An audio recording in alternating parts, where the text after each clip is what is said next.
స్త్రీశక్తి పేరుతో మరో సూపర్ 6 హామీని అమలు చేయడం జరిగింది. రాష్ట్రంలో ఎక్కడి నుంచి ఎక్కడికైనా కూడా మహిళలు బస్సుల్లో ఉచితంగా ప్రయాణం చేయడానికి ఈరోజు ఈ కార్యక్రమానికి గౌరవ ముఖ్యమంత్రి శ్రీ నారా చంద్రబాబు నాయుడు గారు, ఉప ముఖ్యమంత్రి శ్రీ పవన్ కళ్యాణ్ గారు ఇద్దరు విజయవాడలో ఈరోజు కార్యక్రమాన్ని ప్రారంభించడం జరిగింది. రాష్ట్ర వ్యాప్తంగా ప్రతి నియోజకవర్గంలోనూ శాసనసభ్యులు, నాయకులు ఈ కార్యక్రమాలని ప్రారంభిస్తూ ఇందులో ఈ పెద్ద ఎత్తున ఈ కార్యక్రమాన్ని జరుపుకోవడం జరుగుతూ ఉంది. ఇవన్నీ కూడా రాష్ట్రం ఎన్ని కష్టాల్లో ఉన్నా, ఎన్ని ఇబ్బందుల్లో ఉన్నా ఈ ప్రజానీకం కోసం మేము చెప్పినటువంటి ప్రతి మాటని నిలుపుకునే దానికోసమే కార్యక్రమాల్ని అమలు చేయడం జరుగుతోంది.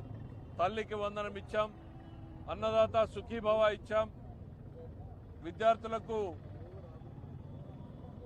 కిట్లు, ఉచితంగా డ్రెస్సులు, యూనిఫామ్లు, షూస్ ఇవ్వడం, మత్స్యకార భరోసా ఇవ్వడం, మరి ఈ రోజున ఈ ఉచిత బస్సు ప్రయాణాన్ని స్త్రీశక్తి పేరుతో ప్రారంభించడం, సాధ్యమైనంత తొందరలోనే చేనేతలకు 25,000 రూపాయలు ఇచ్చేటువంటి కార్యక్రమాన్ని శ్రీకారం చుట్టబోతున్నాం.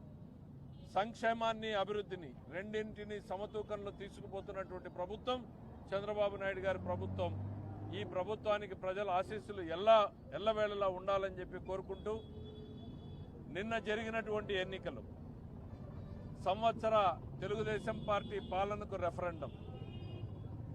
ఏదైతే కాంగ్రెస్ పార్టీ 30 ఏళ్లుగా ప్రజాస్వామ్యం లేకుండా నియంత పోకడలు పోతున్నటువంటి పులివెందుల నియోజకవర్గంలో ప్రజలు స్వేచ్ఛావాయువులు పీల్చుకుంటూ ఇచ్చినటువంటి తీర్పు, అఖండమైన మెజారిటీ ఒకవైపు, అటువైపు వైఎస్ఆర్సీపీ డిపాజిట్ కోల్పోవడం మరోవైపు, ఈ రెండింటిని చూస్తే ఏడాది పాలనకి రెఫరెండంగా భావించాల్సి ఉంటుంది.